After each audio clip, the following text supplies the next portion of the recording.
ان ہستیوں کے لائق شان جشن ہونا چاہیے، تخیلات میں نہیں۔ تخیلات میں نہیں۔ فرض کیجئے گا کہ اگر مولا امام زمانہ ہوں تو یہی فعل مولا کے سامنے ہم کر سکتے ہیں، مولا راضی ہوں گے؟ اب وقت نہیں رہا، اس لیے میں مثالوں یا زیادہ واضح نہیں کر سکتا۔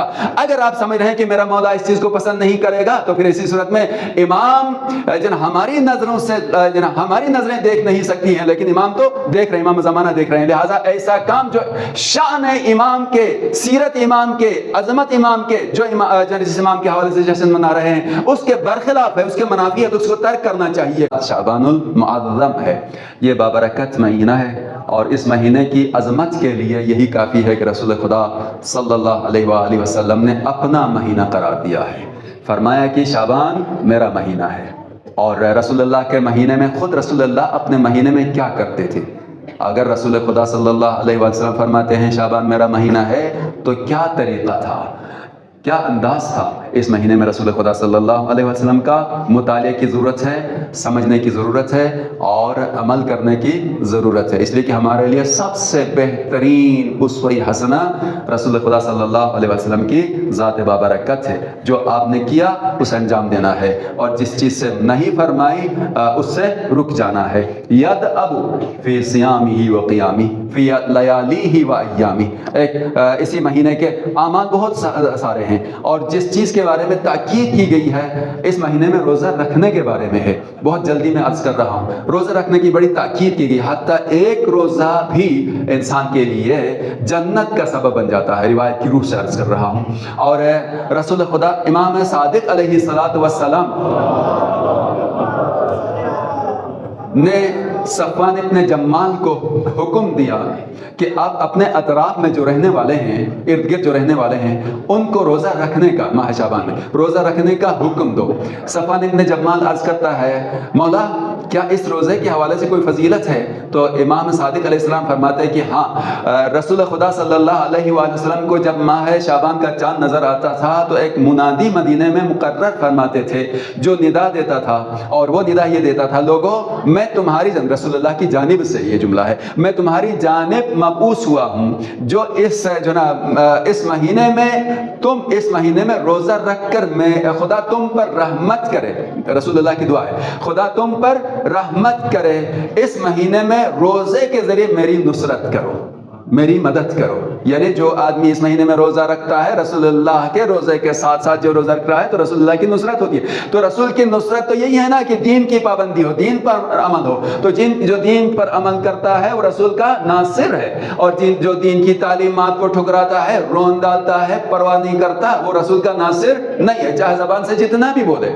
عملاً کیا سیرت رسول پر چل رہا ہے؟ عملی اعتبار سے کیا رسول کے فرمان پر عمل کر رہا ہے؟ عملی لحاظ سے اپنے عملی زندگی میں رسول کے حکم پر عمل کر رہا ہے یا نہیں کر رہا؟ اگر کر رہا ہے تو رسول کا ناصر ہے، اور اگر نہیں کر رہا ہے تو اسی صورت میں رسول کی نصرت نہیں کر رہا۔ تو رسول اللہ فرماتے ہیں اس مہینے میں روزے کے ذریعے میری نصرت کر۔ اور پھر مولا کائنات فرماتے ہیں کہ جب سے میں نے اللہ کے رسول کی زبان مبارک سے یہ جملہ سنا، یہ فرمان سنا، اس وقت سے اب تک یعنی شعبان معظم کا روزہ میں نے نہیں چھوڑا، اور آئندہ بھی نہیں چھوڑوں گا، یعنی جب تک زندہ رہوں گا شعبان معظم کے روزے ترک نہیں کروں گا، مولا متقیان فرماتے ہیں۔ تو عزیزان محترم، آپ ہر مہینے کے، ہر بافضیلت مہینے کو دیکھیں، جس کو بھی دیکھیں، سوائے محرم کے جس میں عزاداری ہے، باقی جتنے بھی بافضیلت مہینے آئے ہیں، جتنی بھی مناسبتیں آئی ہیں، عید کی مناسبتیں آئی ہیں، ولادت کی مناسبتیں آئی ہیں، اس میں اعمال ہیں، اس میں روزہ ہے، اس میں دعائیں ہیں، اور جو نا ہمیں ان چیزوں کو اپنانا چاہیے۔ میں آپ سب کو شعبان المعظم کی ان تمام آیات، عیدوں کی مناسبت سے مبارکباد کہتا ہوں۔ جتنی عیدیں گزر چکی ہیں اور جو عید عظیم آنے والی ہے 15 شعبان کی، مولا امام زمانہ عجل اللہ تعالیٰ فرجہ شریف کی ولادت کی مناسبت سے جو عید آنے والی ہے، ان تمام عیدوں کے حوالے سے میں آپ سب کو مبارکباد کہتا ہوں، عید مبارک کہتا ہوں۔ لیکن ساتھ ساتھ یہ بھی عرض کروں گا، آپ ان تمام عیدوں کے جو مناسبتوں میں دیکھیے گا تو کوئی یا روزہ ہے یا دعا ہے یا مناجات ہے یا نماز ہے، اس طرح کی چیزیں۔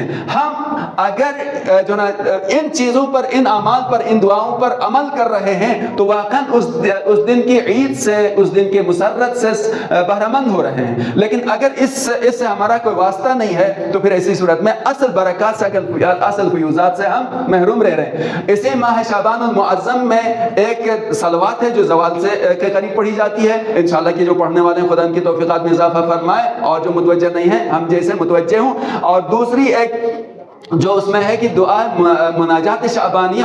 مناجات شعبانیہ ایک بہترین دعا ہے، اور اس میں یہ روایت میں ملتا ہے، دعا کی شروع میں ہی ہے، اہل بیت علیہ السلام کے فرزندان یعنی اہل بیت علیہ السلام کے افراد اس دعا کو روزانہ پڑھتے تھے. روزانہ پڑھتے تھے اس دعا کو. ایک مرتبہ صلوات پڑھ دیں محمد وال محمد کی ذات پر.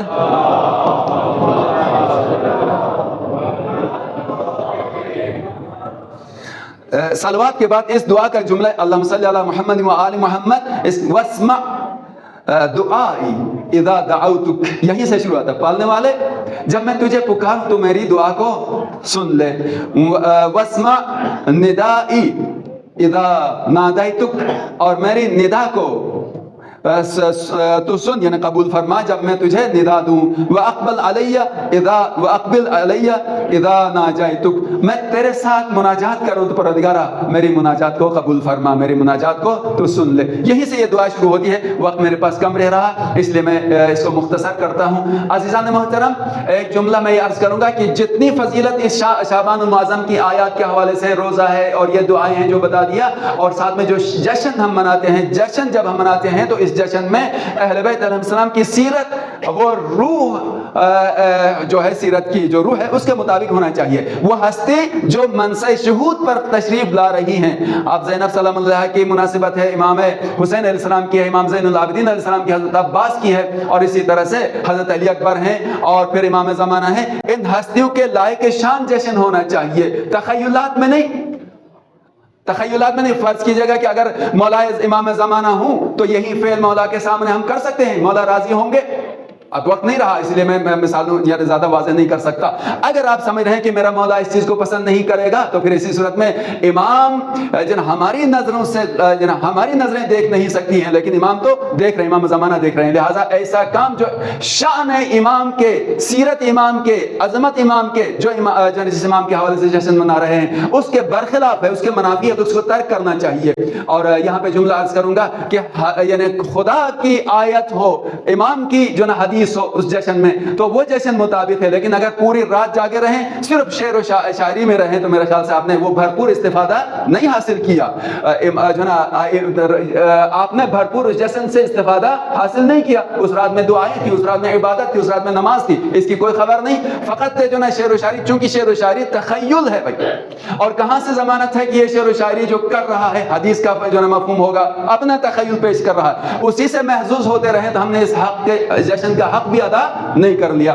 اس میں کچھ ایسا بھی پروگرام کا حصہ ہونا چاہیے جہاں پر جو نا ائمہ کی دعائیں، ائمہ کی جو نا احادیث بھی اس میں شامل ہونا چاہیے انشاءاللہ. کہ اب جو جشن آ رہے ہیں اس کو اس طرح سے منانا چاہیے ہمیں کہ جس میں خود ائمہ کی سیرت بیان ہو جائے، ائمہ کے فرامین بیان ہو جائے. بس اس پہ اکتفا کرتا ہوں.